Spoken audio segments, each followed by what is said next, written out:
यार ये वाईफाई किसने बंद किया यार? चालू करो यार वाईफाई। हे हाय गाइस, फिल्मी फ्योर में आप सभी का बहुत बहुत स्वागत है दोस्तों। वाईफाई जाने के बाद जो मेरा आपने रिएक्शन देखा, ये सिर्फ मेरा अकेले का रिएक्शन नहीं है। आज के जनरेशन के जितने भी लोग हैं, आज के ज़माने में जो लोग भी जी रहे हैं ना, उनका ऐसा ही रिएक्शन है जब वाईफाई चला जाए, नेटवर्क चला जाए। क्यों ऐसा हो रहा है? क्योंकि हम सभी ना टेक्नोलॉजी के जाल में इस तरह घिरे हैं, मोबाइल, लैपटॉप, सोशल मीडिया के जाल में हम इस तरह फंस चुके हैं कि हमें ऐसा लगता है कि हमारे पास खुद टाइम नहीं है। तो अगर हमारे पास खुद के लिए टाइम नहीं होगा तो सोचो हम अपनों के लिए कैसे टाइम देंगे। रिश्तों की गर्माहट, बातचीत की सच्चाई और साथ में जो बैठकर जो हम बातें करते थे उसका जो सुकून होता है वो धीरे धीरे खोता जा रहा है। लाइक्स हो गया, नोटिफिकेशन हो गया, इसके चक्कर में हम इतने खो गए हैं कि जो असली फीलिंग होती है वो कहीं ना कहीं खो सी गई है। और एक्चुअली में ये बहुत ही बड़ा प्रॉब्लम बन चुका है दोस्तों। ऐसे में एक ऐसा कंटेंट हमारे सामने आ जाता है, एक ऐसा वेब सीरीज हमारे सामने आ जाता है जो आज की सच्चाई को आईने की तरह हमें दिखाता है। बिल्कुल वैसा ही एक शो है जिसका नाम है थोड़े दूर थोड़े पास। बहुत ही बेहतरीन वेब सीरीज मुझे लगा है। समय की जो दरकार होती है ना, उस तरह की वेब सीरीज है। जो इंपॉर्टेंट जो मैसेज होता है वो भी कन्वे कराती है वेब सीरीज। बहुत ही दिल को छू लेने वाली मुझे ये वेब सीरीज लगी है और मैं चाहता हूं कि जितने भी बच्चे हैं, जितने भी माँ बाप हैं, सब किसी को फैमिली के साथ इस वेब सीरीज को देखना चाहिए। और मैं एक्चुअली में बोलूंगा कि इस वेब सीरीज को देखने के लिए आप टेक्नोलॉजी का इस्तेमाल जरूर करें। चाहे वो आप अपने मोबाइल स्क्रीन पर देखें, टैबलेट्स में देखें या टीवी पर देखें, लेकिन देखें जरूर। और देखने के बाद आप सभी को तो अपने परिवार के साथ मिलकर आत्ममंथन करना चाहिए, एक प्रॉपर प्लानिंग करनी चाहिए टेक्नोलॉजी का कैसे इस्तेमाल करना है, और अगर इस्तेमाल कर रहे हैं तो कैसे हम हमारे परिवार और रिश्तों को हम बचा कर रखें, खुद को ना हम भूल जाए। मैंने एक रेडियो लिया है, ये देखो,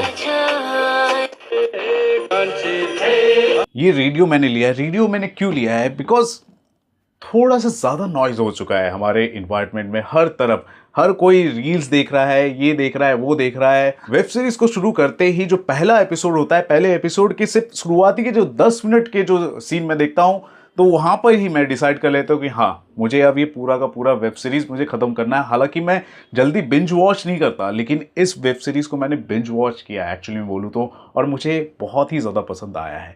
मेहता परिवार की एक कहानी है जो कि एक मॉडर्न और अर्बन फैमिली है। इस फैमिली में हर कोई स्क्रीन में डूबा हुआ है और आपस में कटा हुआ है। ऐसे में दादाजी आते हैं, इस फैमिली के जो मेन जो कैप्टन होते हैं, कैप्टन ऑफ द शिप, वो आते हैं, उनकी एंट्री होती है। और इस फैमिली के सभी मेंबर्स को वो जब देखते हैं, मिलने के लिए जाते हैं, तो लोगों के पास वक्त नहीं होता। ऐसे में वो डिसाइड करते हैं कि सबक सिखाया जाए। तो दादाजी जो है झटका दे देते हैं पूरी फैमिली को, और वो बोलते हैं कि 1 करोड़ आपको मिलेगा, लेकिन 6 महीनों के लिए आपको डिजिटल फास्टिंग करनी पड़ेगी, यानी एक हिसाब से डिजिटल उपवास रखना पड़ेगा। तो इस पूरे डिजिटल फास्टिंग प्रोसेस के दौरान बहुत सारा हंगामा होता है, कॉमेडी होती है, तहलका होता है, रोना धोना होता है, और वो सब देखने में मज़ा आता है। एक अलग किस्म का ड्रामा मुझे लगा और मज़ा आया। प्रॉपर तरीके से मैं बोलूँगा रेलिवेंट मुझे लगा है। क्या वो डिजिटल फास्टिंग पूरी तरह से कर पाते हैं कि नहीं कर पाते? क्या उन्हें 1 करोड़ मिलता है कि नहीं मिलता? ये सबसे बड़ा सवाल है। तो आपको देखना है तो आपको वेब सीरीज देखना पड़ेगा। लेकिन ओवरऑल मैं कहूँगा सिर्फ ये क्लाइमेक्स के लिए नहीं, इस कहानी के लिए नहीं, बल्कि एक फील के लिए आप इस वेब सीरीज को देखो, एक रियलिटी चेक के लिए आप इस वेब सीरीज को देखो। परफॉर्मेंसेस की अगर मैं बात करूँ तो आपको बता दूँ, सबसे पहले लेजेंडरी पंकज कपूर की अगर मैं बात करूँ तो इस वेब सीरीज के वो जान है। मज़ेदार बेहतरीन एक्टिंग की है। ऐसा लगता है कि हमारे फैमिली में इस तरह के जो गार्जियन है ना, ऐसा होना चाहिए। मोना सिंह भी जो है इसके अंदर अच्छी लग रही हैं। ये जो वेब सीरीज उन्होंने की है बहुत ही अच्छी वेब सीरीज की है। मुझे यहाँ पर उनका काम अच्छा लगा। कुणाल रॉय कपूर की अगर मैं बात करूँ तो यार he is a brilliant actor. मतलब जिस हिसाब से कॉमेडी करते हैं, कॉमेडी के साथ साथ अगर रोना धोना भी हो ना, तो वहाँ पर भी वो इमोशन को लेकर आते हैं। तो बहुत ही रेयर एक्टर्स होते हैं जो ऐसा कर पाते हैं। और जो भी यंग जनरेशन के जो बच्चे हैं, किड्स हैं, उन्होंने भी बेहतरीन काम किया है। टेक्नोलॉजी वर्सेस टुगेदरनेस की अगर मैं बात करूं तो इसमें टेक्नोलॉजी है वो जीतती जा रही है। लोग इस तरह से खोए हुए हैं, कोई ट्रेडिंग कर रहा है, किसी के पैसे डूब रहे हैं, किसी का अलग से पैसे कट रहे हैं, कोई डेटिंग कर रहा है, डेटिंग में पैसे खर्च हो रहे हैं, डेटिंग में टाइम वेस्ट हो रहा है। बहुत सारी चीज़ें हैं जो टेक्नोलॉजी आई, हमारी सुविधा के लिए आई। ऑफ कोर्स बहुत ज़रूरी है टेक्नोलॉजी समय के हिसाब से, लेकिन साथ ही साथ जो हमारी जो लाइफस्टाइल जो बदल रही है वो एक चिंता का विषय बनता जा रहा है। और इसी चिंता को प्रकट करने वाली ये वेब सीरीज है। शोरगुल से दूर, शोर शराबे से दूर, और बहुत ही बैलेंस तरीके से ये सारी बातें कन्वे करा दी गई है। कोई भी ज़्यादा एक्स्ट्रा ओवर हाइप करते हुए नहीं बताया गया है या फिर डाउन करते हुए नहीं बताया गया है, बैलेंस तरीके से। क्योंकि दोस्तों आज के ज़माने की अगर मैं बात करूँ ना, वाईफाई अगर चालू है ना तो आपके अंदर का जो इमोशन है कहीं ना कहीं मर जाता है, मतलब खोया हुआ रहता है।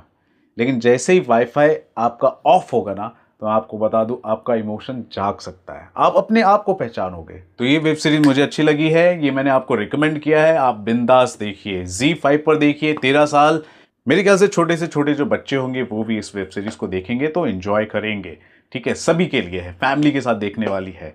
तो हाँ, एक सवाल मैं आपसे ये भी पूछना चाहूँगा, अगर आपको 1 करोड़ मिलना रहेगा तो क्या आप 6 महीने के लिए डिजिटल फास्टिंग करना पसंद करेंगे? और जिस हिसाब से ये वेब सीरीज़ बनी है और जो मैसेज कन्वे करा रही है, उस पर दोस्तों आपका क्या कहना है और आपका क्या एक्सपीरियंस है?